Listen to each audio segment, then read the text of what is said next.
According to a new research, adding plants and trees to the landscapes near factories and other pollution sources could reduce air pollution by an average of 27%. The study shows that plants, not technologies, may also be cheaper options for cleaning the air near a number of industrial sites, roadways, power plants, commercial boilers, and oil and gas drilling sites. In fact, researchers found that in 75% of the US counties analyzed, it was cheaper to use plants to mitigate air pollution than it was to add technological interventions, things like smokestack scrubbers, to the sources of pollution.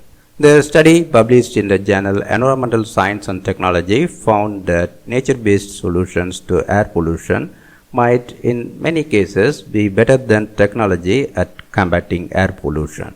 The analysis found that for one specific sector, industrial boilers, technology is cheaper at cleaning the air than ecosystem upgrades.